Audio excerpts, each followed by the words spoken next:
What is going on, everyone? Welcome to another episode of the Yamcast. Today is episode 57. How do I know that? Because I heard Spite say the number earlier, and I have a good memory. And so now it seems like I actually know what's going on around here for once.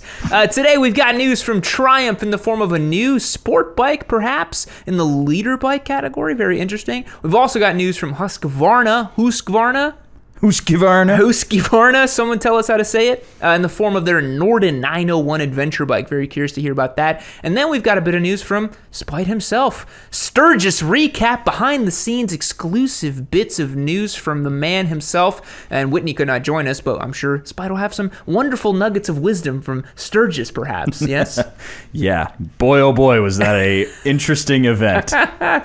And then we've got our call-in section. We're doing a generalized Q&A today, having fun with our Discord boys. And lastly, we've got a bit of a meme contest as well at the end. Spite got a wonderful photo of himself pointing at the landscape out there in South Dakota, which is a highly memeable moment. So stick around. It's going to be a fun one. Wow, that might have been my best delivery ever. Yeah, except you got one of the pieces of news wrong. It's not the Norden 901. It's not? It's Svartpillen 901. Oh. Same All right, let's get into it. So, for our first piece of news, I figure we start off with the juicy one. Oh, baby. The Gigatona. Oh, the Gigatona, baby. Yes. So, I just want to put it out that when we first heard about the Speed Triple 1200, the new one, everyone said how the chassis was so amazing and the handling was so telepathic and sublime. I was like, Triumph, make a Daytona 1200. That'd be rad. And what are they doing? They're making a Gigatona. I am very curious about this thing. Now, this is just like teaser shots. We've got a bit of a profile shot right there. And I gotta say, it doesn't look super aggressive, right? No, it really doesn't. Those are some high handlebars and a low seat from what I'm seeing here. Yeah, let's scroll down here. They've got a higher... a little bit of a Lightroom trick right here on Revzilla that they changed around.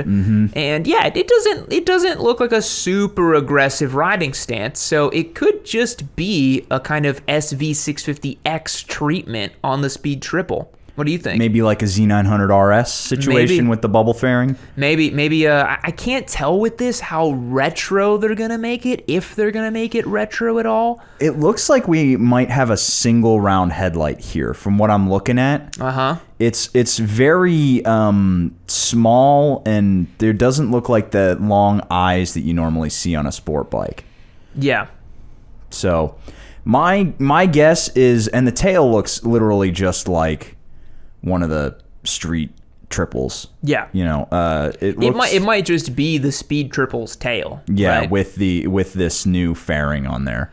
Again, given how like ganked up this dude's position looks. Yeah. It doesn't the handlebars look very are natural. very high. Yeah, they're not, the seat looks kind of low. I'm curious if maybe, do you think they've squeezed out even more performance? Is 180 horsepower not enough from the Speed Triple? That's a good question. I mean, they are calling it the RR, and, to get that extra R, you really got to do something. I mean, we've seen what Honda did for that third R, Yeah. They had to do a lot, right?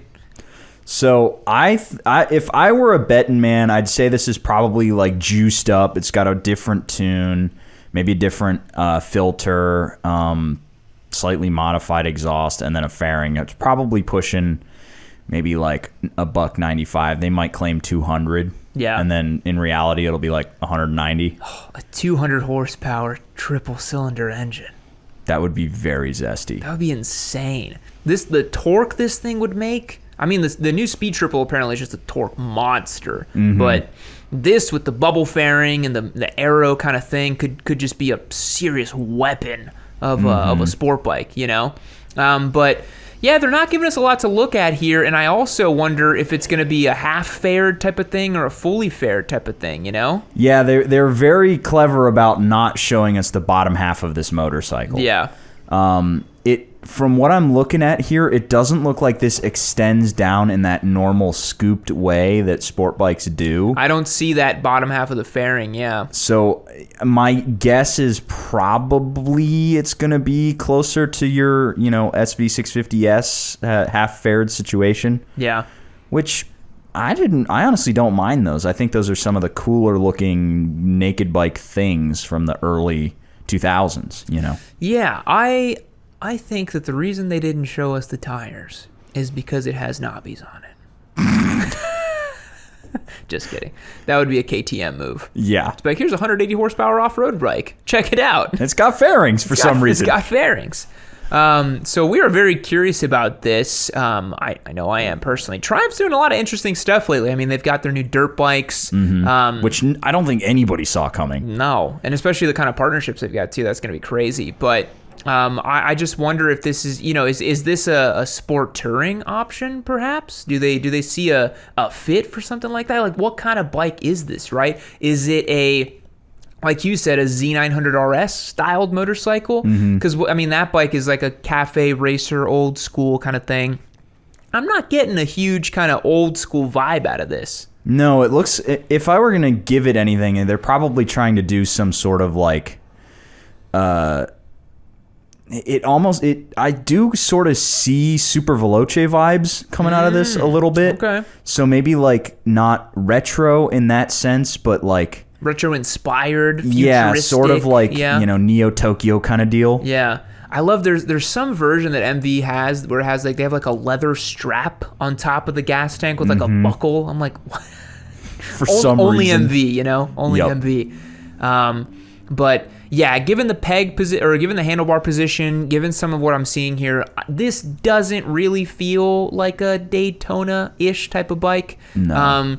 If it was, it would be more akin to the original 90s Daytona. Like the right? 955. The 955, yeah, which actually was kind of upright, and it was more sport touring-y, Maybe that. But I don't really think the market's super hot on those right now.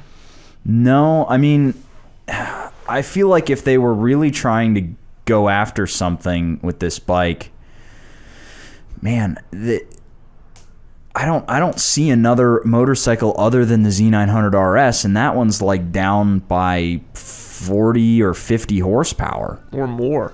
Yeah, I think the Z900 RS that it's based on. We've got CrossFit dudes yelling at each other here, just upsetting the stream. Good grief, these CrossFit goons. Yeah, that's okay.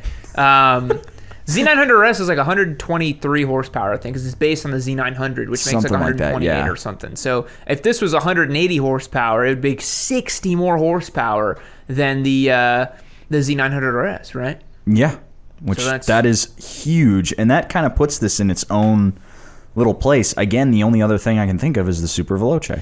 Well, the other thing I'm thinking of too, speaking of Super Veloce, would be price point. Speed Triple is already like 18.7. And they were saying the Moto 2 was 17.5, I think. Yeah, and I feel like this would be well over 20 for this. This would be like Thruxton RS money or Thruxton R. I forgot the name of it, but I think this would be 21, 22 grand or something. So yeah, maybe a Halo premium type of bike.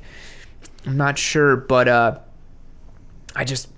want Triumph to make real sport bikes again. I mean, don't get me wrong. The Street Triple, Speed Triple, very sporty, very capable, but they're not fully fared. You want the Gigatona. I want a race Gigatona.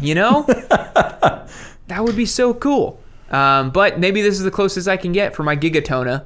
So yeah. Any other words about the Double R here?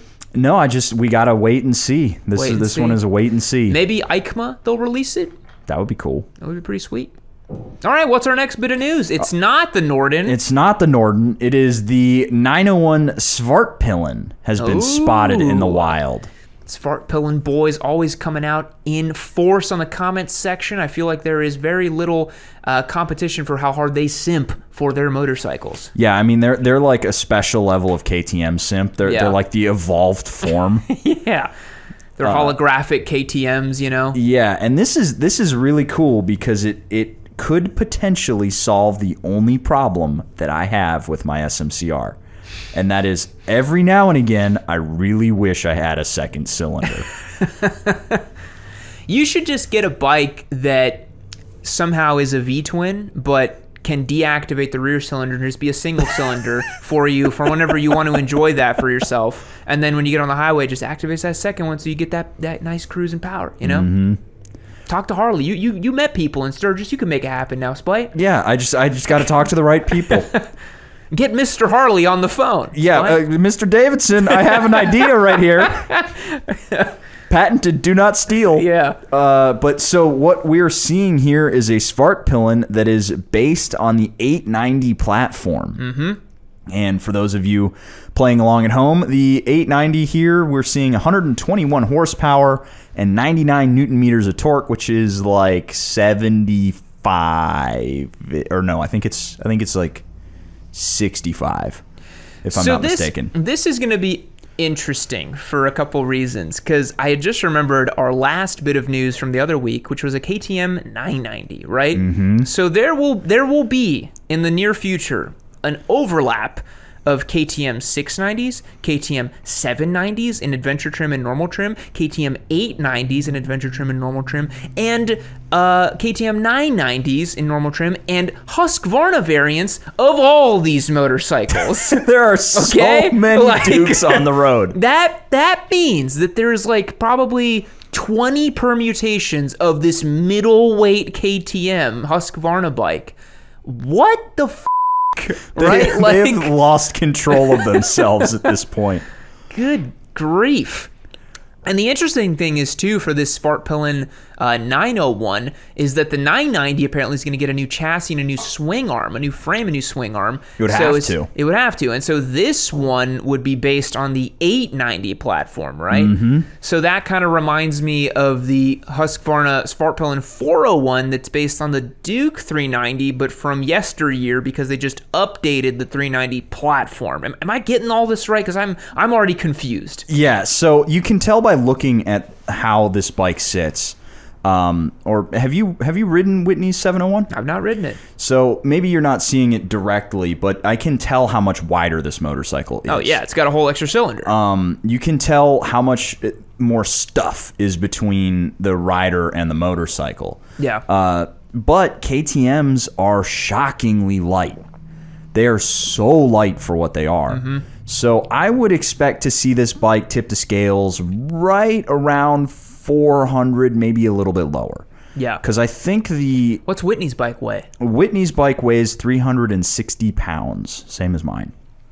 So they're really, really light. Yeah. And I think what we're going to see here, again, this is the bike that I would trade my SMCR in for. If they made a KTM 890 SMCR, job done.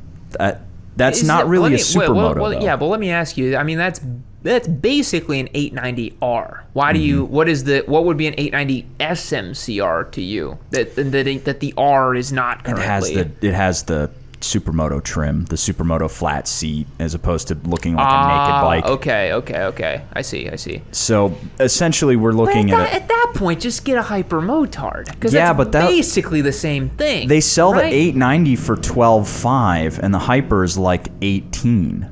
The hyper is expensive. So Ducati Awesome's got it for like $15,000 though, right now.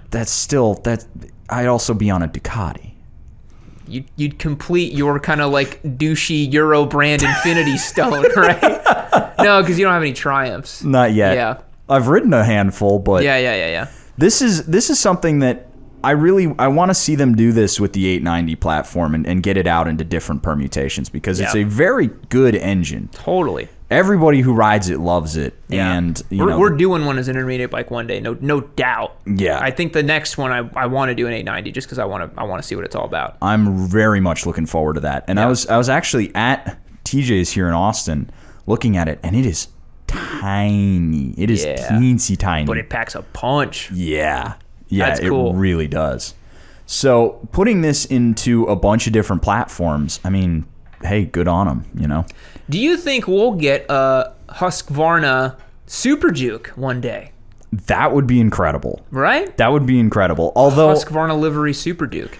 I mean, I think KTM is like the LC8 engine is ours. It's ours. Yeah, this is a KTM thing. Yeah. Okay? I mean, it is legendary. So why muddy the waters? Just sell the Super Duke. Yeah, I could see that. But related to this 901 Svartpillen, though, is the Norden 901, which is this kind of like unobtainium adventure bike that Husqvarna is gonna make and then doesn't make. It's been around for like 3 years now, I think. Do you think they'll do it ever? Yeah, actually, if I go over back to Revzilla here, they had an article about the Norden 901. So let me pull it up here. Fancy that. Where is it? There we go. 5 things to know about the upcoming Husqvarna Norden 901. Andy Greaser getting in on our racket here. Hey, those list videos, it's patented. Can't be doing that. So they're claiming it's going to be close to the concept, which I mean, I actually remember seeing this at EICMA in 2019. And it looks to me, if I'm spotting my adventure bike stuff right, they've got the lowered fuel pods from the 890. It's an 890 basically. Yeah, it's a holographic 890. Yes, like all Husqvarnas. Yep. Norden is based on the 890 Adventure, which we can tell just by looking at it. Yeah. Should be available in 2 trim levels. What on earth is that guy doing? I think he's getting it up the mountain because he doesn't want to ride it up there. He just wants to take his selfie. Oh, man. 13.5. Let's just take a moment. That is not a good image to sell your ADV bike. Normally, you want to see them crushing over the rocks like a T7, like winching your bike up to the top on a rope. That doesn't inspire confidence. Anyways. No. 13.5 to 15.5, so it's pretty expensive. I think the Adventure is more than a T7. 13.5, if I'm not mistaken. Yeah, I think it's here 890, 1309, and the R is 14.2. Good grief! Look at that dash though. Ooh, that looks like part TFT dash and part cell phone. Say what you will about Husqvarna, but they make some sexy motorcycles. They really do. They're so cool looking. They're so different. You know, the design language is so unique on those bikes. And they're thinking it's going to come out 2021. I doubt it. I remember we talked on the Yamcast a while ago about the new KTM model line where they had a lot of them blurred out. And I wonder what we're going to see out of all of those bikes because they were in a bunch of different platforms. Yeah. So I think KTM and Husqvarna are just getting ready to dump like 1,000 different bikes on us all at once. Okay. Which, I mean, hey, I'm good for it. I'm sure they're all basically going to be awesome because KTM has a base level of quality. Their engines might explode, but while they work, they're a lot of fun. They're a lot of fun. One final note about this is it would be really cool for this Svartpillen 901 if they wanted to really make this awesome. What if they brought back the Nuda name? Oh, yeah. The Nuda 900, right? Mm-hmm. What if it's basically a Nuda 900. It's a big-ass parallel twin, naked, lightweight, upright. It's pretty much a Nuda. I mean, the Nuda 900 was like a beefcake supermoto, though, wasn't basically, yeah. Yeah, it was basically just beefcake mid-2000s sumo, which the 890R kind of is right now. It's a naked-ish bike, but so much of the flavor of that bike, from what I hear, is like supermoto. Goddamn KTM, just give me the 890 SMCR. I'll go buy one. I know I will. Just get a hypermotard. You know you want one. No, I don't. Yeah, you do. I do not want a Ducati. You want to? Just because you don't want to eat biscottis and espresso every day, like I have to. Whatever, Spite. Now let's talk about the final bit of news. Wrapping this news section up here, it's your Sturgis news. Oh boy, that was a big time fun thing to go do. So it was amazing. So you came back from Sturgis and you had dumped all the footage here at the server at the shop. I rolled up here a couple of days later to grab stuff for my Fireblade track review, which by the time this comes out, I think that'll have already come out. And I saw just like the massive file dump that you had on there. So I know you filmed a bunch of stuff. A ton. What were you most just give me impressions on Sturgis itself. So first of all, Sturgis is not what you'd expect. Okay. I think everybody thinks of it as just like this bar fight. Like the whole event is just one giant bar fight. Yeah. It's really not. It's kind of like Boomer Biker Woodstock. Okay. Kind of where, everywhere you go, the streets are just lined with Harleys. And it's, for the most part, it's all just street glides and road glides. You did spot a Turbo Busa, though. I did spot a Turbo Busa. Twin chain Turbo Busa. A twin chain stretched Turbo Busa with like a 300 section rear tire. It made my heart sing when I saw that on our Slack. I was like, oh, this is beautiful. That was probably one of the coolest bikes I saw there. A lot of the other ones were just wretched. Yeah. But you go there and you think the environment is just going to be like, I mean, there's a ton of butt rock just blaring from everywhere. Whitney said that she could not stop hearing Limp Bizkit and Five Finger Death Punch constantly. We were interrupted when we were doing the Sportster video no more than like 3 or 4 times because somebody went by blaring Limp Bizkit out of their dashboard. Oh, God. We were filming, I hope this makes it into the review. We were filming the Sportster review in Sturgis, behind the Harley footprint, which is right on the main drag of Sturgis.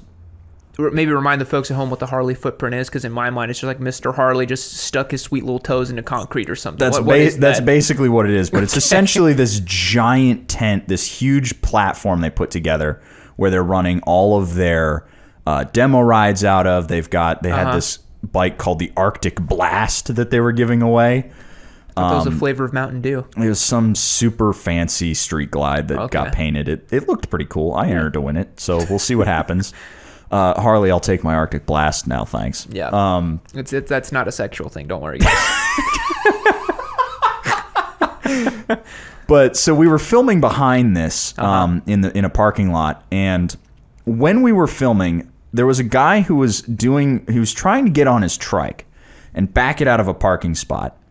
But he was like waddling over with a cane, and he could not get the cane on the bike with him on it at the same time. He ran over his own cane. Damn. This dude was having a real hard time getting onto his bike. And after that, we were interrupted by a pair of drunk dudes, one of which was wearing a button-down shirt that was like wide open, and he was an old fat guy. And the one drunk dude was like, "Oh, is that the new Sportster?"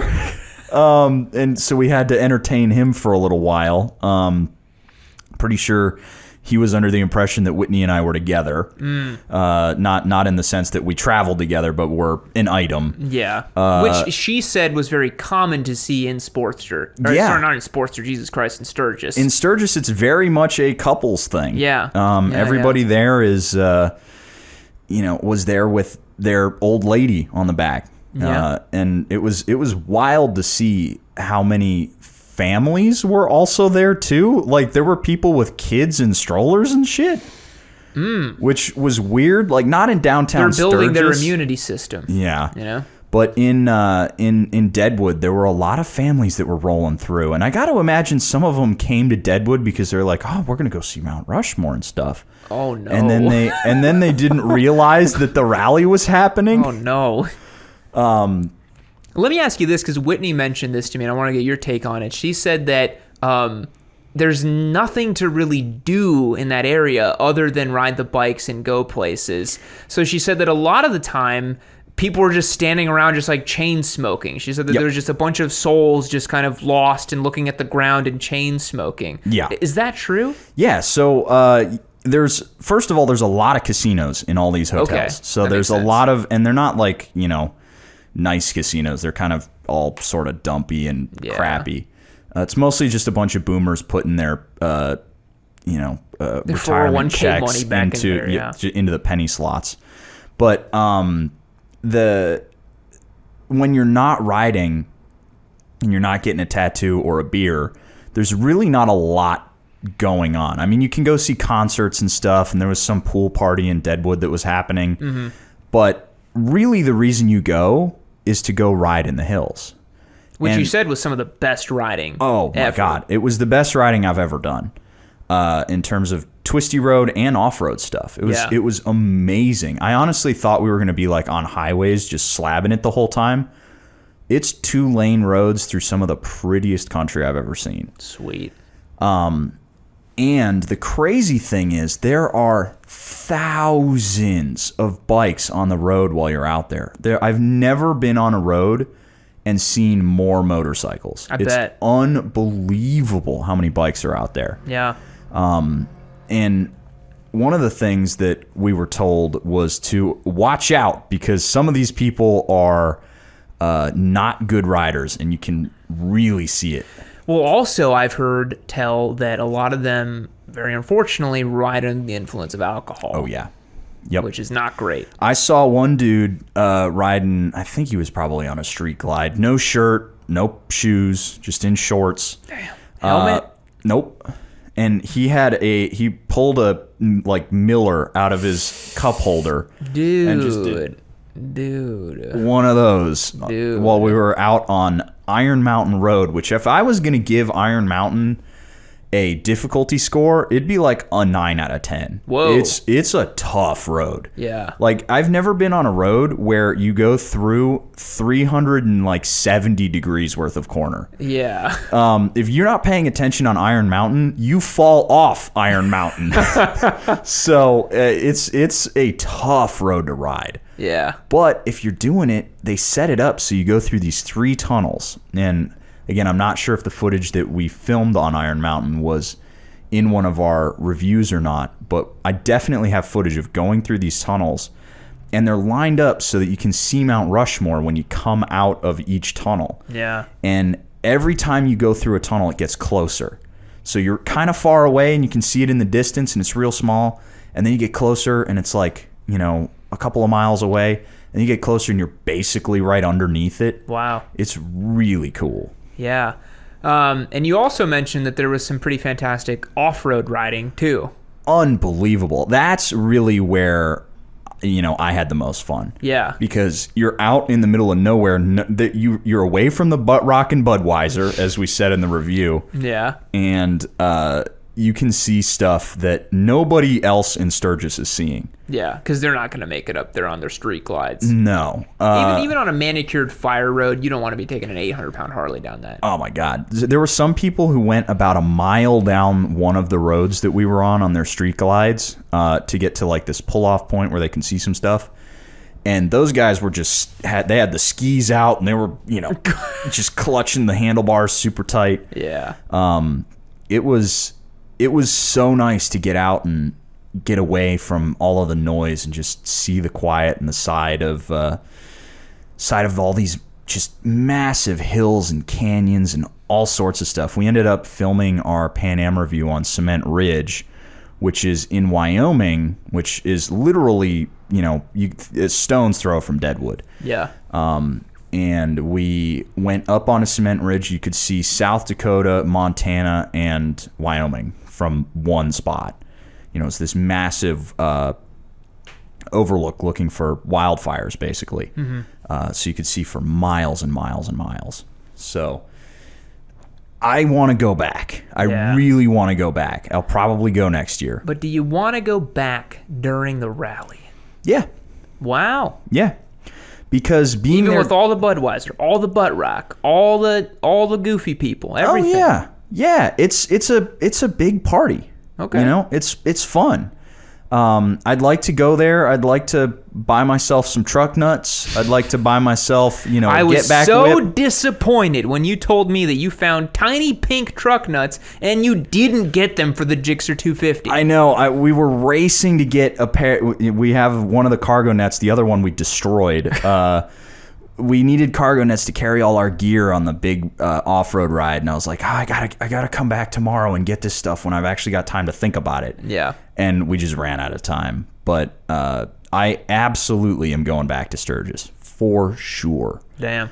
And I mean, it's not your kind of thing, but the roads, you gotta go ride those roads, man.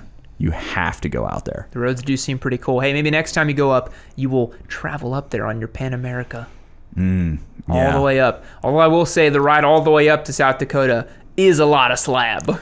Yep. It's not very pretty until you get all the way up there, basically. But one of the guys we were riding with slabbed it from Milwaukee, right from the Harley mothership. Wow. Into Sturgis. He did like 800 or 900 miles in one day, and then he rode the loop that we did the day before. So he did like 1,000 miles in 2 days on a Pan Am. Jeez. Yeah, and well, the Pan Am's the right bike to do it, though. Yep. He seemed, and it was on his Pan Am too. Yeah. So He was just absolutely crushing it. Yeah, well, Whitney also said that a lot of folks out there were like thinking about getting the Pan Am or very interested in it. Yeah. And to all those folks, if one of them is even watching the show, which that just ran out, so I'll point over here for a moment, get the Pan Am. Show Harley Davidson that there is an appetite to be had for different bikes that they're going to make. We want to see them make cool stuff, and they clearly can make some cool stuff. Yeah, and in fact, actually, some good news on that front I can share. I was talking with our guys there, and they said that based on sales data, it was the #1 selling adventure bike in the United States for the last 3 months.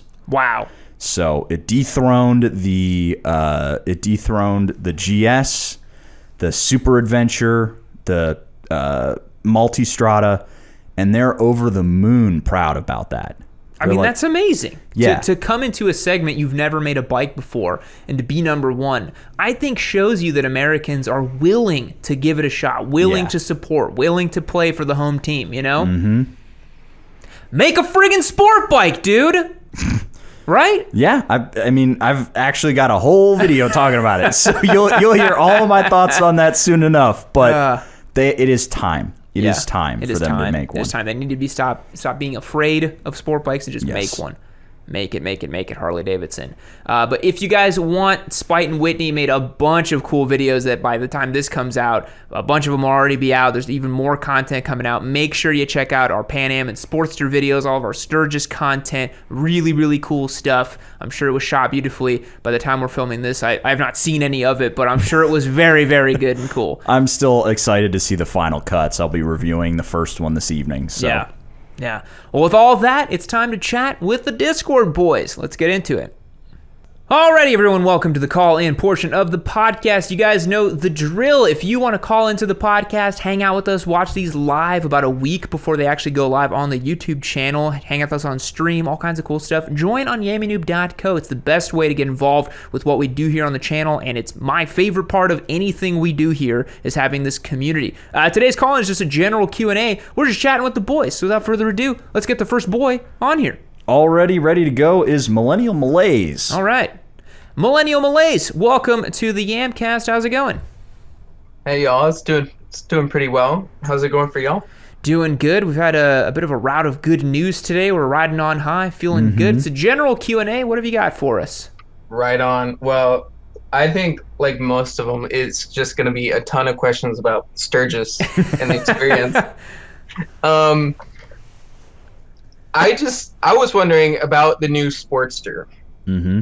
How it's kind of like, how does that engine feel? Because I think like that's the big question mark between everybody's going to be talking about. It's just, how does that engine feel? Does it feel like a Harley? Okay, so does it feel like a Harley? No, absolutely, it does not feel like a Harley. It feels like it feels almost like, you know, a Ducati. A Ducati, actually. Yeah. I mean, it feels great. It feels modern and punchy and powerful, and it doesn't really vibrate even. It doesn't shake the bars.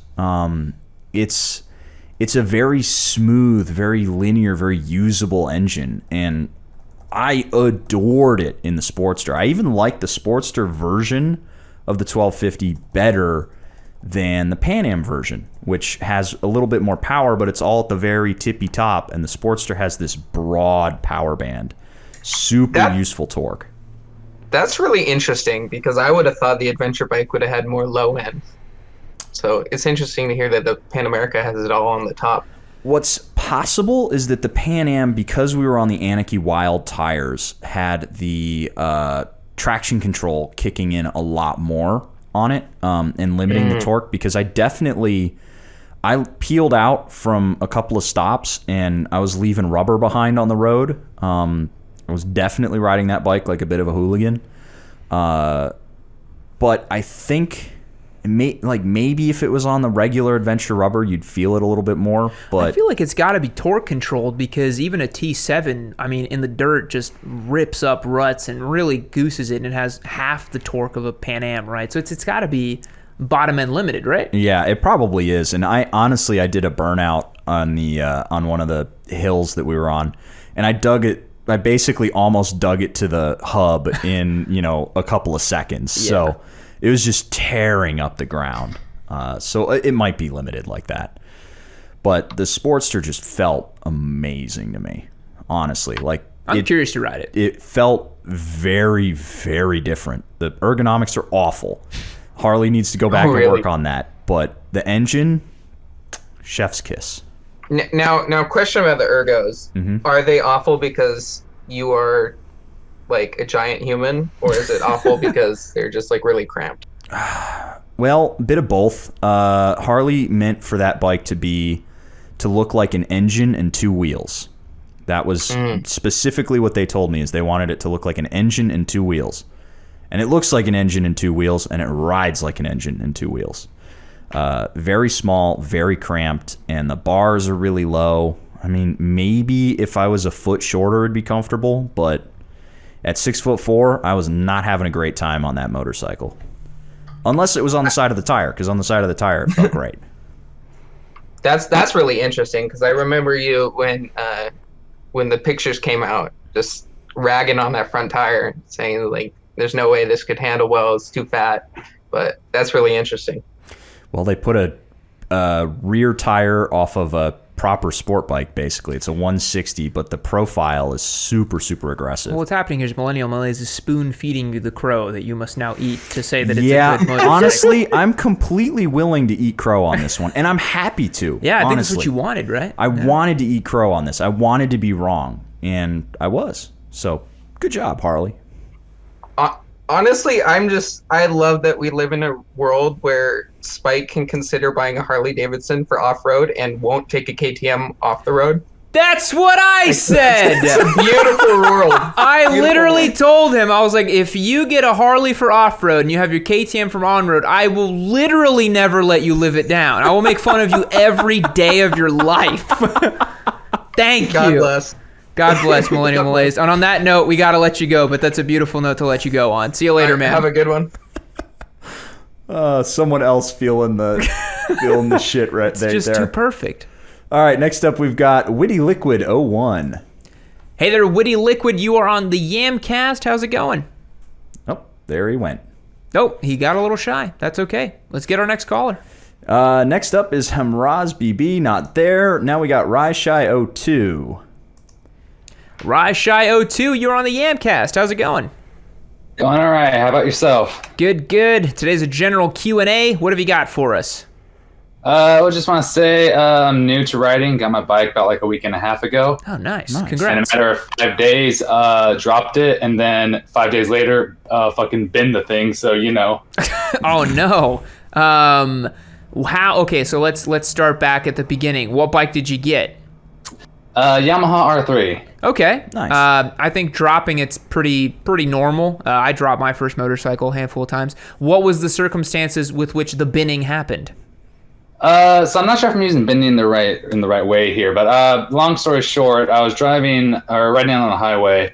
My phone went off a lot of times in a row. So I'm thinking, oh, emergency. So I tried stopping on the side of the road a bit too quickly, a bit too harshly, lost the front wheel, and slid a little bit.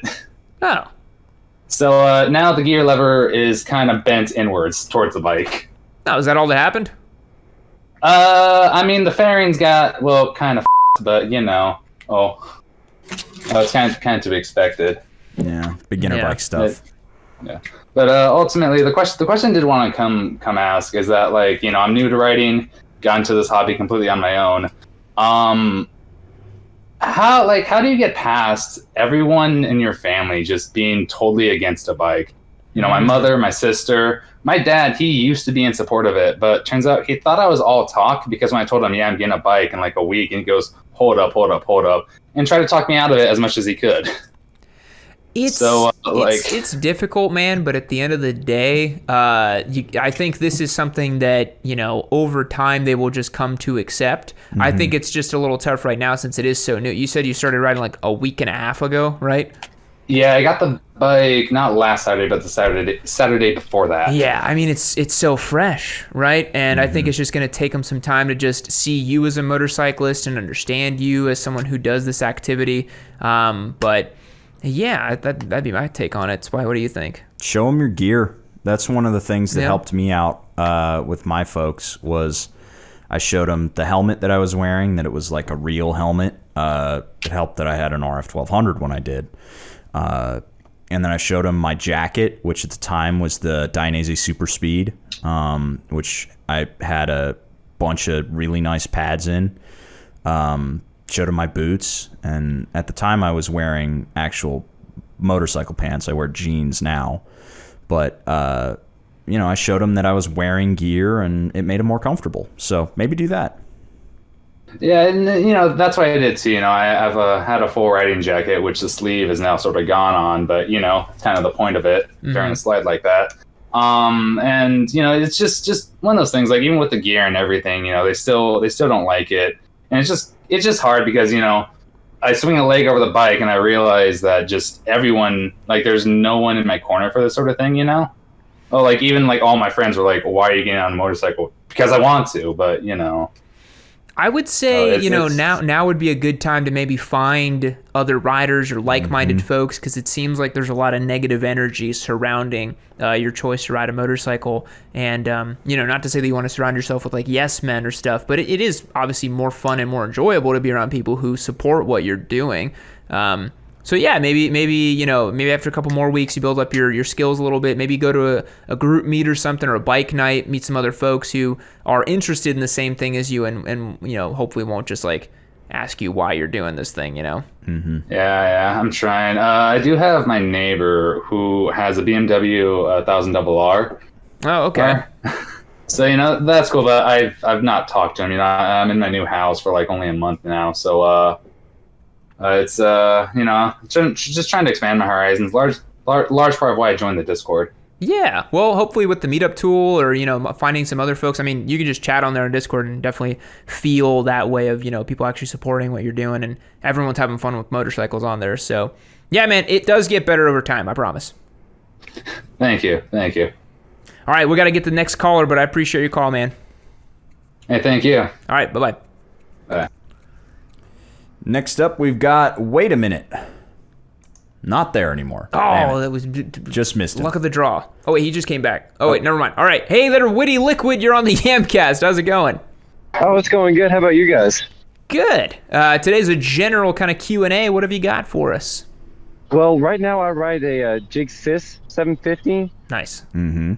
I hate the throttle, like 1 to 10%. It's not there. Mm-hmm. And, like, it's my first bike. Okay. Yeah, I know. I really want to get into the sport bike market, but I want to have that 1 to 10% play because I'm still not very comfortable in the cornering aspects yet. Well, lucky for you, if I remember correctly, the Jigsys 750, if I know Suzuki, probably has a manually adjustable throttle in which you can adjust the free play. Is that the thing you're having trouble with? Is just that free play and that 0%, or is it actually when it's already open from that 1 to 10%? No, I've adjusted the free play. It's just, getting it open. Okay. I mean, truthfully, man, it might be because you're an entry-level rider and that amount of torque and power just might not feel comfortable for you just yet. What are you having issues with that 1 to 10%? Is it too jerky? Is it what's the problem? Well, I know Suzuki's, and God, they haven't changed. The engine braking is like stupendous. It's way more engine braking than anybody needs, in my opinion. Okay. Because I let off the throttle and I don't even have to downshift to slow down. I'm just slowing down. That's kind of bikes generally. Pretty normal, yeah. That doesn't sound too weird. Well, okay. Maybe it was just me. But yeah, it was just really jerky, and I didn't know if you guys had a sport bike option you thought might be smoother. Well, I mean, there's plenty of bikes that are nice and smooth, but I would say work with what you've got. Since it is your first bike, you don't have a good baseline yet for what's going to be nice and smooth and that kind of stuff. Because when we rode the Jigsys Thou, I thought it was pretty smooth, honestly. Oh, yeah. It's butter. The Jigsys Thou was, I hate to admit it, but it was a real good bike. It's a good bike. And the 750 being based on the Jigsys 750, or Gixxer 750, which has a huge lineage of absolutely whooping ass competitively. I mean, it's gotta just be a great bike. Yeah. So that would be our stage. Don't go out and just immediately swap it to another motorcycle. But if you did want to swap it to something else or something more smooth, what do you think? Spite a naked? You want to stay naked? Yeah, I do want to stay naked. Of course, everybody wants to stay naked. I'm naked right now. Nobody wants to put pants on.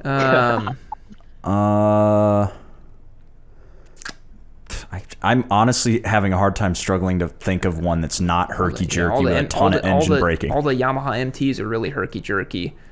I was going to say Jix 750, but he's literally already on one. Yeah. CB 650R? That's a good one. Maybe the Honda, the CB 650R, that's a good bike. That was the next one I was thinking about getting, or on my list of beginner bikes. Yeah. It's still plenty fast. You'll have fun with it, and it has an inline 4, so it's similar. So give that one a shot. Yeah, well, I did want to take the time to say thank you for letting me talk to you guys. I've been watching you guys for a long time, and it's great to be a part of this. And I think you guys make amazing content. Hey, man, I really appreciate it. Thank you. Well, it's people like you that allow this all to happen. So thank you, honestly. Yeah, well, I'll let everybody else have their time. I appreciate it. You guys have a good one. All right, see you later. Let's get was it who was it? He's not in here anymore, I don't think. That was his avatar though, right? The KTM Duke 200 guy? Was it? That was the same avatar as that little bear, right? Go ahead and click on that. Okay. That's Tom, by the way. Oh. All right. The Duke 390 guy, or Duke 200 guy. Hey there, the KTM Duke 200 guy. You're on the Yamcast. How's it going? It's going well. I can tell by your title here that you're the Duke 200 guy, as your name implies. Is your question related to the Duke 200 at all? No, it is not. It is wow. not. So I was the one that they talked into buying the Duke 200. Yeah, that was me. I think I explicitly told you to not buy it, but that's okay. Yeah, that was like a year ago. And so I'd left the Discord and came back. Okay. And now I'm ready to get my second motorcycle. I'm ready to get upgraded, and I've been talking to the guys in the Discord, and they're trying to convince me to get an MT-07. Okay. I mean, I was going to say Gixxer 250 because you clearly have a predilection for self-flagellation, but that's up to you. No. So I just had a quick question. Is there I have a 28-inch inseam. Okay. And it's really hard for me, even on the Duke 200, to because I'm 1 footing down at lights, of course, but I'm still on my toes. Mm-hmm. Do you guys have any recommendations to help with that as a shorter rider? So if you're already doing that 1 foot down technique, that's your number one best bet. The second thing you could do is to maybe take out some foam on the seat or get a lowered seat for your ride. The Duke 200, if I remember correctly, is a little bit taller than normal, entry-level naked bikes, right, Spite? Yeah, I think it's basically just a Duke 390 with a stupid engine in it. Yeah. Right? Just dig that knife in a little further. It's true, though. But... I regret getting the Duke 200 every single year. Every time I see a 390 ad, I do.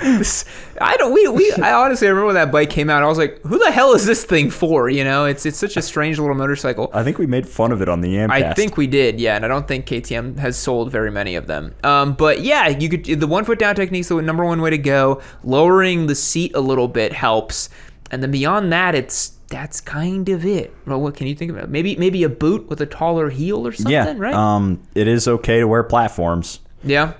It'll feel a little bit funny through the levers. You won't get the same feel as a normal sport boot, but a little bit of extra altitude from your shoes could help out. Yeah. And then one more question for Yami. So I'm an absolute squid. Actually, and let me ask you. Wait, before you ask me a question, have you jumped your Duke 200? I have actually on a speed yes. bump. Yeah. Well, Okay, that's good enough though. As long as you've jumped a bike, then you're a real squid. Go on.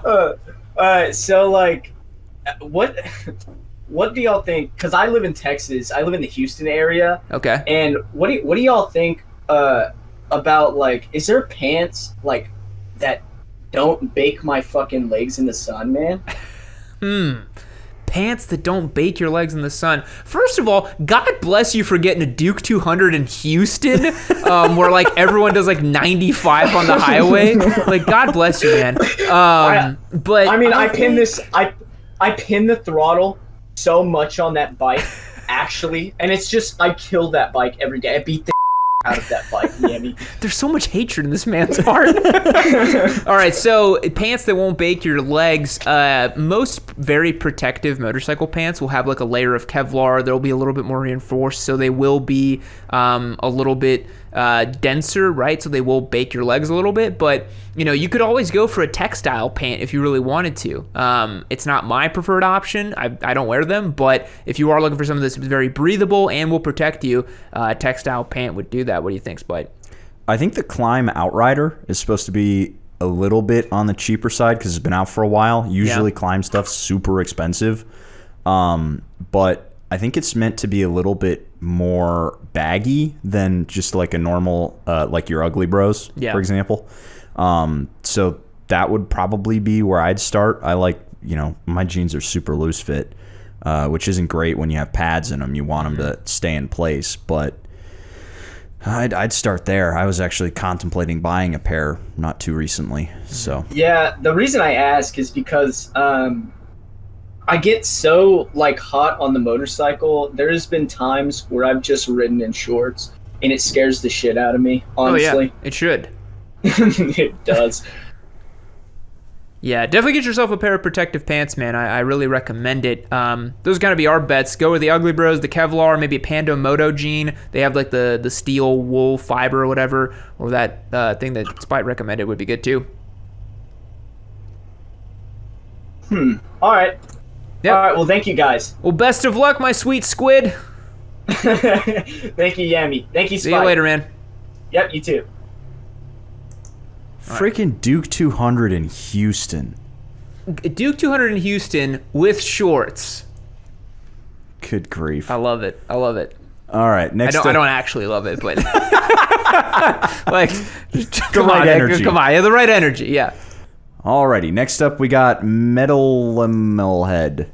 Metal ML M Head. Okay. Metal ML Head, you are on the Yamcast. How's it going? Oh, going good, man. How's it going with you guys? Good, good. We're doing a general Q&A today. What have you got for us? Yeah, I'm looking at getting my first motorcycle here. And, Yes. I found on Facebook a 2015 KTM RC 390 with about 12,000 miles on it. So my question was, if I go to look at it, is there anything like specifically I should be careful of or like look for like reliability or whatever? So, I have owned two of those motorcycles. One was a giveaway, and one was my absolute wretched track mule that I used for a year. The biggest thing you got to look for on the 2015s, specifically, are head gasket issues. That single sill motor, before they revised it in 2017, was known for just blowing head gaskets, having valve problems. So whoever's selling it, ask them if they've done any work to the gaskets, ask them if they've done valve checks on it, because if you drop a valve on that bike, it's just going to nuke itself and die, basically. Mm-hmm. And you don't want a big, ugly KTM paperweight. You want a motorcycle that works. So that would be the first thing I ask them. And then just check to see if there's, if you're spotting oil leaks on it or oil seepage anywhere on the engine. I wouldn't really go for it. Spite, as a KTM simp, what do you think? Definitely check your oils, your seams in the engine. Yes. I had about 2,000 miles on my SMCR before it started weeping at multiple places. And I was like, you guys are just going to fix this at the dealership. Yeah. So they do not hold oil very well. Well, I drive a 03 G35 that burns oil, so I have experience with that. So. Yeah, I would say that's a pretty good choice, but if you could find a 2017 plus RC390, it would definitely be a lot more reliable. They fixed a lot of issues on that bike, so Okay, cool. Well, I mean, this is the only one in Tulsa. Also, I haven't even seen any Dukes, honestly, and it's also one of the cheaper options. So, Yeah, I mean, honestly, it'll probably work pretty well. It's unlikely that it'll just nuke itself and blow itself up. And since it is your beginner bike, unless you're really going to keep it for a long time, you probably just ride around and enjoy it, then move on to something else too. So could be a good option. Yeah. sweet. Well, thanks, guys. Hey, you're welcome, man. See you later. Alrighty, next up we got Zintarian. Hey there, Zintarian. You are on the Yamcast. How's it going? Going pretty good. How about you guys? Good, good. General Q&A today. What have you got for us? First of all, I was just going to say, when you guys come up to Utah, definitely bring the Turbo Busa and hit up the salt flats. I said it before. You said you didn't have the balls. I'm saying, dude, you just got to find the balls. Just do it. So I've actually been to the salt flats, but not on a motorcycle. I visited a couple years back. And the thought of running a motorcycle wide open over that surface makes my butthole pucker and probably produce a diamond. Very scary. It's like gravel, dude. It's crazy. And it's like kind of soppy and wet. Like, no. I don't know. The actual track they set up for racing, though, they usually get it set up pretty nicely where it's not too bad. I mean, it's still pretty sketchy. I'm not going to lie, but it's not too bad. Yeah. Running a 300 horsepower Turbo Busa would be assured death on there. But what's your question or what's going on? So, kind of a little more towards with Spite's SMCR. The Supermoto and Dual Sport thing just keeps tickling at me. I still love my SB650 for riding around on the street, but I can really only have one bike right now.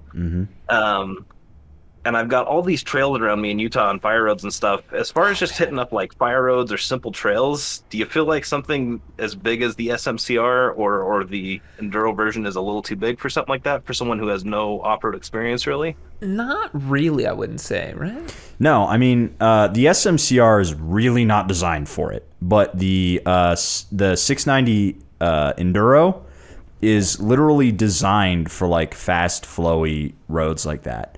You'll be able to use, because it's got a different set of tunes. I think it's got different sprocket setup. It's really tuned for like adventure riding, really, not crushing single track. I mean, obviously KTM shows people crushing single track in the marketing material so that they can get people to buy the bike. But really, you know, where I've seen it shine the most is like B roads in UK, where, you know, it's part gravel, part asphalt. Yeah. I don't know what your budget is, but given where you are in the world and some of those trails and fire roads and stuff, man, I feel like a WR250 would just be a golden choice too, especially as you get more adventurous and you want to try some of the gnarlier stuff and get into some of the rockier, more difficult stuff. You'll find that the bigger bikes tend to run out of capability very quickly, and it also gets a little scarier to take a heavy bike down those things. So my vote would be for a lightweight 250 that you can yeet off a mountain and not really give a crap about. I keep thinking about that. My first bike was actually an XR250 from like the 90s. Beautiful. And I traded it in on a Sportster 1200 after only ever taking it. I rode it at the Salt Flats one year for Speed Week, and I took it on like one dirt road, and that was it. And I, at this point in my life, regret that so hardcore. Yeah. Someone on chat also recommended a CRF 300L, the rally version. That would be really cool too. That would be a very capable long distance bike, pretty capable on trails too. So my vote would be Dual Sport. But if you want to be a KTM simp, they've got a bike for everybody. So again, I don't know your budget, but my vote would also be 350 EXCF. Such a sweet bike. I mean, I think that's basically the same price as this. Pretty much, the 690. I looked and it was actually like basically the same price, just a lot more maintenance. Just my speed. Yeah. But yeah, I hope that helps, man. And it would be really, really sweet to see you out there on the trails in Utah and post up some photos for us. That'd be cool. Cool. Yeah, you guys should do a meetup when you come up here if you have the chance. Yeah, I don't know how tight our schedule is going to be. It appears to be pretty dang tight, but if we have some time, we'd love to do one. Cool. Sounds good. Thanks for the advice. All right. Thanks, man. Talk to you later. See ya. All right, we got time for one more call. So we'll do Power Level Z900, who is not there anymore. Dragon Breath 01. Oh, we just missed him. Give him a call. Can you give? Oh, there he is. Hey there, Dragon Breath 01. I appreciate you sticking with us and keeping the call going. How's it going? Not too bad. How about you guys? Good. We're doing a general Q&A today. What have you got for us? So watched a lot of your videos, and I kind of did it ass backwards. I went out and bought a R3 brand new from the dealership, then got insurance, and then I'm going in September to get my endorsement. But I've already done about 700 miles on the bike, so I need to take it in to get its first service done. My question is there stuff I can do myself, or would you recommend taking the bike to the dealership and let them do the first service and then, wrench on it myself and learning how my bike works? All right, so this is going to be a little controversial. People feel differently about this. I don't know if you feel differently about it, but my opinion on the first service is it's a glorified oil change. All you're really going to do is do the oil change on the bike, which is pretty easy. You just got to drop the oil on the bottom, put a new filter on, and fill it up. Pretty simple. And then just make sure that all the brakes and everything else, everything's good in spec and actually moving and working the way it should. And that's all they're really going to do on a first service. So I say you can definitely do it yourself. Take a look at the owner's manual and see everything that it ticks off for you to take a look at and kind of go from there. Spite, what do you think? So this is more my thing with used bikes than new bikes, but I always have the dealership do the first service of a bike that I own. Just because I like somebody whose job it is to look at motorcycles, to look at it and tell me that it's all good, because then if I go back home and something explodes, then I can hang it on their head and be like, you did the service, you fixed the bike. But you're totally right. It is just a glorified oil change. When I took the ZH2 in to get it serviced before we sent it off to the winter, they changed the oil, they did a test ride, and then they made sure all the bolts are in torque spec. Yeah. So that's really all you got to do. Yep. Yeah, because the thing that I was worried about is I managed to get a service manual on the internet for 2019 to 2021, and there's some things that has to do with the spokes that they need to like repack grease and stuff in there. And I'm not comfortable enough to start doing that yet. The oil change and stuff I've wrenched on my car before, so I'm not too worried about that. So, and they want to charge me like $200 to do the first service, and rip off. If I can get the oil and filter myself, I can totally do it for a lot cheaper than that. Yeah, no, $200 for first service is such a ripoff. Putting grease or whatever you said about the grease, you don't need to worry about that. Your bike's brand new. I mean, that's my take on it. Why? What do you think? Yeah, I have someone look at it for the first service, mostly on used bikes, but I don't know. It seems like it's really easily doable, especially on a low-strung motorcycle like the R3. Yeah. Simple. So, that's our advice, man. Best of luck. No, I appreciate it. Thank you, guys. Have a good one. Thanks. Bye-bye. Bye.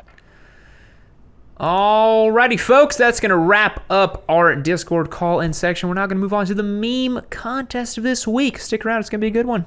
Alrighty, folks, welcome to this week's meme contest. This one was a good one. We've got a photo of Spite kind of pointing at a general landscape in South Dakota there, and we were like, well, that's a pretty fun, goofy moment. Let's see what the boys can come up with. There was no theme around this, right? Nope, it's basically just like, this seems like fertile ground for some memeing. And we have some good ones here, and we have some ones that are... So let's get started. Are we going to have to be mean on the meme contest? We may get a little bit mean. I'm sorry. There were some people who were like, it's my first time, be gentle. So I do not remember who they are anymore, though, so I think we might just want to paint them with an equal brush here. All right. So starting us off, we've got Otter Plus with his meme. It says, we gathered every reliable Royal Enfield in one place to show you their true value, and then nothing. Yeah, it's funny. We were looking up for our new giveaway bike that I purchased today while we were looking on Cycle Trader. Those Royal Enfields are dirt cheap. I get it why some people buy them, man. The price is hard to argue with, Yeah. But boy, oh boy, are they dog slow. They are not very great motorcycles for performance. So let's rate this one. So creativity for Otter Plus here. Pretty creative. About a 6.5. A 6.5. And funniness. Good chuckle. 7. Starting off with a 13.5. Next up, we've got Clive's Knives. Good username. This one. Guess we're gonna take the Gixxer 250 next, and it's you just pointing out over there. I feel like the Gixxer in its current state with knobbies and skid plate would just crush the stuff you guys did. It would absolutely be able to get there. Yeah. Having ridden it on the Pan Am, the Gixxer could do it for sure. Because it just billy goats up anything. It's kind of crazy. Yeah, it won't stop. It was unstoppable on RS10s. Just hill climbing on RS10s. I'm like, how is it doing it? How? Because it has 4 foot-pounds of torque. Yeah. You can't break the back tire It just loose. kind of keeps rolling up anything. Yeah. Nice. So, simple meme there. Creativity. I think this one's a 5. Middle of the bell curve. And funniness. Pretty funny. How about a 6? A 6. That is an 11 for Clive's Knives. Next up, we've got ATL 42.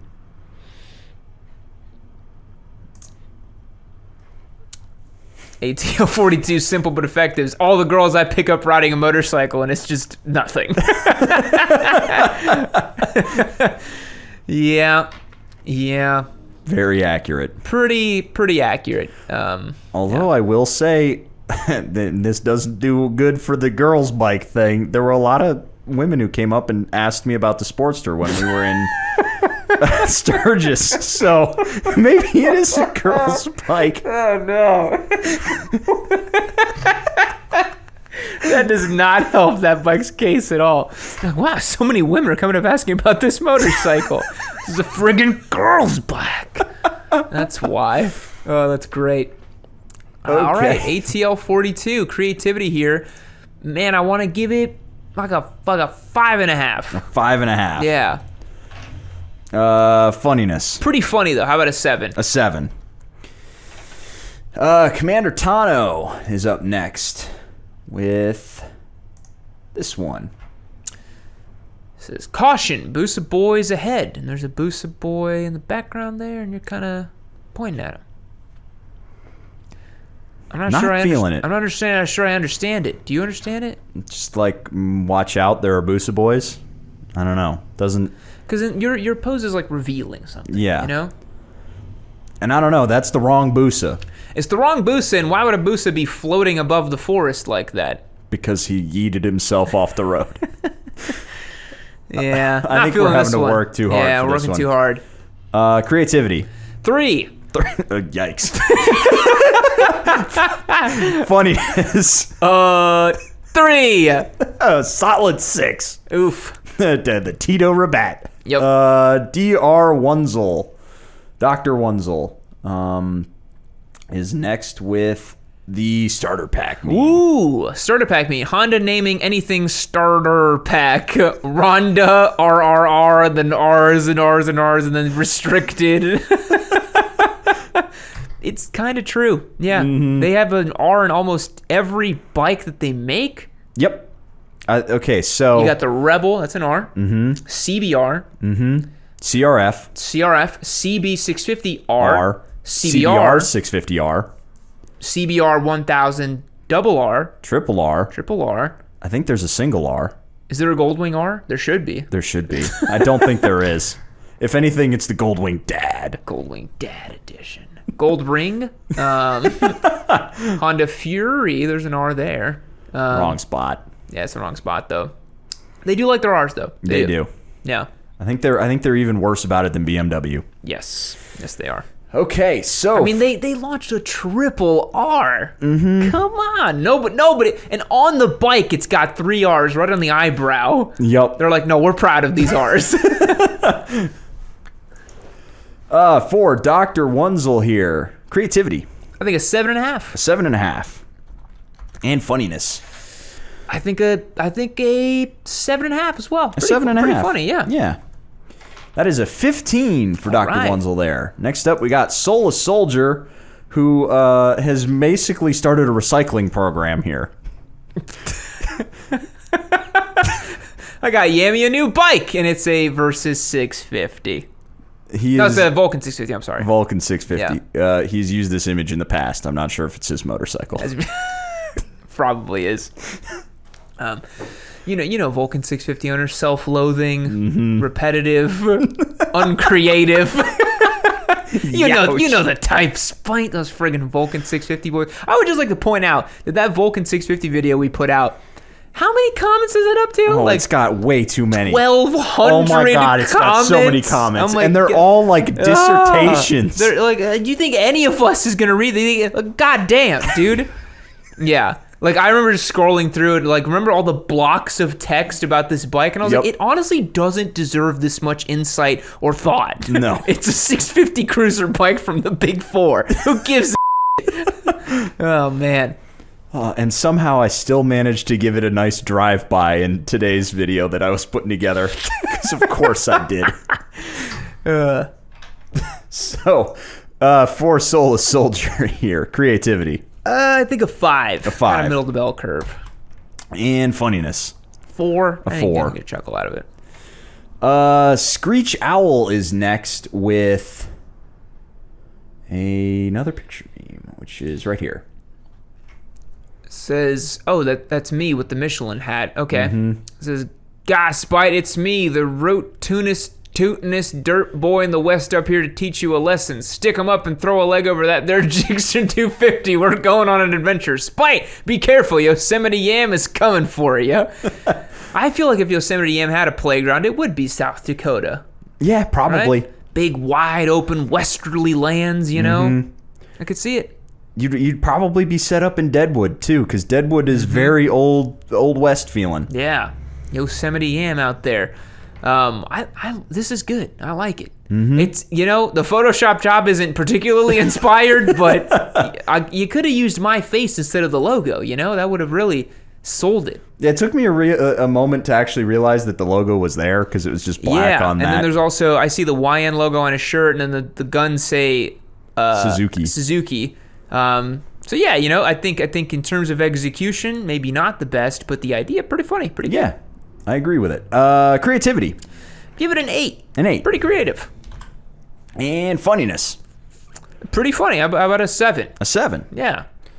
I believe that is a tie 15. for first place. Next up, we got the classiest username, Pussyboy Official. Wow. It's the official account. That's right. Yeah. With this meme right here. Says, it's a new Busa, Suzuki. It says, reskin and a detune. Come on. They apparently did a bunch of work to the engine, supposedly, and they threw traction control on it, and they were like, you should be thanking us. There's a little dash in the middle now. We did something. We did a thing. Yeah. And they're just patting themselves on the back, My opinion of the Gen 3 Busa has not changed. Me either, yeah. They should have put a factory turbo on it. Changed my mind. Or the inline 6 from the Stratosphere, dude. That would have been so cool. That would have been so cool. What, Suzuki taking risks in this economy? No. Impossible. How long did it take them to go from Suzuki website to Suzuki website with mirror? Like 3 weeks. I think it took a couple weeks for them to be like, oh shit, we won a world championship. Should we change the website? Next week. Yeah. So for Pussyboy Official here, creativity. What are you feeling? It is just text on screen, but there's reasonably creative, yeah. Yeah, I think like a 7. Okay. Yeah. Go please. Why is it not putting numbers in? You got number lock on? Yep, I probably face rolled the keyboard and hit the number lock. There we go. Funniness. 6. That is a 13. Next up, we got Raishai02, who we were just talking to. ADV boys, if taking the road with some gravel on it to Starbucks doesn't count as an adventure, then what does? Spite? Then you point out to the beautiful landscape all out there. That's a real adventure. I wish that the trail getting there was a little harder, I'm not going to lie. But yeah. It was still a lot of fun. That's what I had thought whenever they were like, oh yeah, we're going to get you guys off-road. I was like, it's going to be super manicured, easy-going roads. Yeah. Like, because they don't want people to get hurt and bend themselves and stuff. Because it doesn't take much to get a big, heavy bike in a spot that you don't want it to be, I will say though, ADV boys are big gatekeepers on what is an adventure and what is a hard road and what isn't a hard road. So gatekeeping. It's like, guys, if the guy's riding his bike and having fun, who the hell cares? Why are you so weirdly judgmental about how difficult the road is? Because who cares? Because you and Charlie went a long way around, and that's what a real adventure is. He said so petulant. You and Charlie went a long way round. That is how they sound. Poltars did Romaniacs on the T7. It's a real adventure. Everybody's got one hero who rode their motorcycle somewhere. Yeah. All right, so for Raishai02. Creativity, I want to give it a 6. A 6. Yeah. And funniness. I would also give it a 6, I think. 6. Yeah. Okay, that's 12. Next up, we've got Millennial Malaise with this meme right here. Spite at the 2022 Vespa press release event to finally ride a real girl's bike. All the Italians just loving it, beholding the Pisa Tower. Wow, this is a beautiful meme. So is it saying that the Vespa is a real girl's bike? I'm trying to understand this. Yeah, I think it's dogging on Vespa. Just be like, what did Vespa ever do to you, man? I will say I have seen more just dudes in sandals and shorts on Vespas around here. Heck yeah. Than anybody. I will say, other than like the Ratty Cafe bike, the bike of Austin is the Rat scooter with the guy wearing no gear. Yep. 100%. Like downtown Austin, scooter bros. And like scooter corporate people. I've seen that a lot. Just like, I own this scooter for a functional purpose. I am not a motorcyclist. Don't look at me. Wearing the suit with the 3/4 helmet with the little fin on it, and they ride with their messenger bag. Messenger bag. Yeah, yep. I've seen that so often, and they will never wave. They have no concept of motorcycle culture. They own it as an appliance. You know, don't give a crap.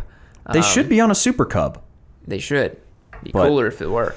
Then it's a Honda. It's too close to being a motorcycle. Yeah. You needed a Piaggio. That's basically an Aprilia. Yeah, pretty much. So, for Millennial Malaise here, creativity. I think a 7.5. A 7.5. Yeah. And funniness. It wasn't particular. I was a little confused as to what it was kind of getting at, you know? Like a 5 or... I think a 5 is fair, yeah. So that's a 12.5 for Millennial Malaise. Next up, we've got Power Level Z900.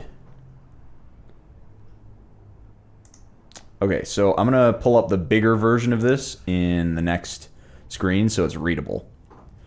Excuse me. Harley needs to step up their game and stop producing the same overpriced garbage every year is what I'm saying. And then you pointing at, is that the new Sportster? That's the new Sportster. New Sportster, then you pointing at the Pan Am, you pointing at the, is it the Fat Bob? Fat Bob. And you pointing at the, whatever the hell. Road Glide. And the trike too. Okay. And then you pointing at that, and then it's the live wire and the giant one. This is a good meme format, and I actually remember the SpongeBob episode, so that's pretty funny.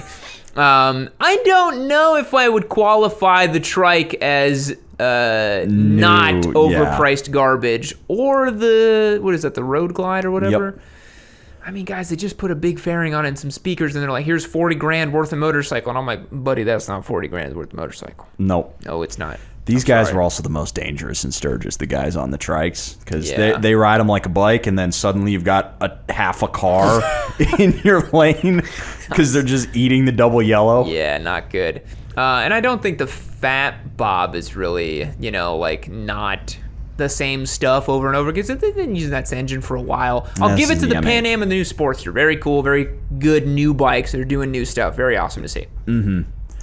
Okay, so for Power Level Z900, creativity. I think an 8. It's pretty creative, you know? Pretty different. And funniness. Didn't really laugh. Not much. 5.5. 5.5. Yeah. That is 13.5. Next up, we've got Monochrome with this here meme. Male for female, 243 pounds, wet and ready to ride. Blessed bikes before trikers aren't bikers. So is this your ad? I guess. This is peculiar. It's got a good chuckle out of me.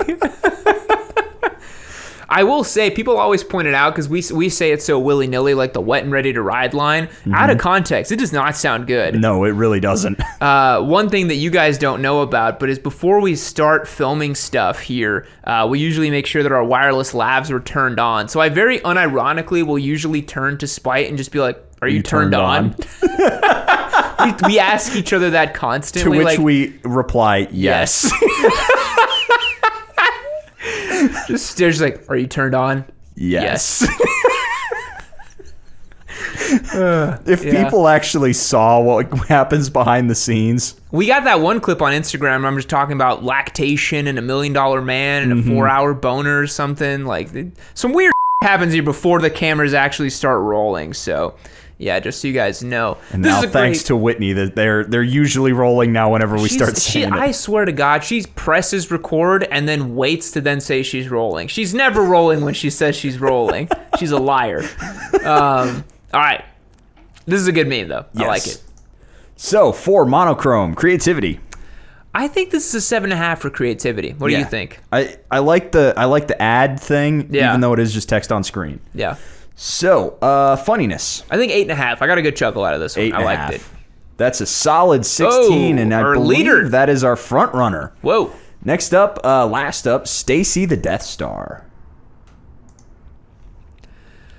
Says Stacy the Death Star, where you think you will take your dirt glide, it's the wilderness, and then your real, quote, adventure, and it's just like some little hipstery patio place you're going to go to. Yeah. Probably. Although it remains to be seen if Pan America guys will be as hardcore as T7 guys to be like, no, bro, I went on a real adventure. I went off-road. I tackled the rocky stuff. You know, like, who knows? Or maybe it'll just be touring dads. I don't know. I honestly don't know because it is a very solid off-road bike. More fun off-road than on-road, in my opinion. I really want to ride one. Looks fun. Yeah. But, man, it's definitely going to be picked up by a lot of BMW dads who just take it out once a month. Yep. So. Yep. But that's okay. That's what the GS does right now anyway. So who cares? At least you're buying American. Yeah. So for creativity for Stacy the Death Star here. I think this one's a 7. A 7. And funniness. I think a 6. A 6. Yeah. That is 13. So our winner this week is Monochrome. Confirming. Yep, Monochrome is first. Second, we have a tie in 15 for second place between Dr. Wunzel and Screech Owl. I do not remember what either of those were, so we're going to pull them back up. Starter pack meme, Dr. Wunzel here. Okay, and then what was the other one? Screech Owl. I'll go back a little bit. I think it was that one. Yosemite Yam one. Starter pack. Starter pack. I think so. That's second, and then third place is Dr. One or the Yosemite Yam one. Yeah, definitely. And then third place. Beautiful. I don't think any of those people are on cooldown or anything, right? Nope. And even if they were power level Z900, who is we do have one last tie. Let's just sort this out just in case. For fourth place? Yep. That's between the first one, which was the Royal Enfield one. Okay. Which those are always real good. And then Z900 was this one. Oh, that one's better. Yeah. Yeah. So that'll go to Z900 if someone is on cooldown. Yes. Cool. Well, guys, thank you so much for tuning into the Yamcast. It was another fun week of memes here. Remember, if you want to join at a bigger, more involved level, go to yamanu.co, join our community. I promise you won't regret it. It's like a bike night that never ends. It's a ton of fun. And we'll catch you on the next one. See you later. Keep watching Yaminu.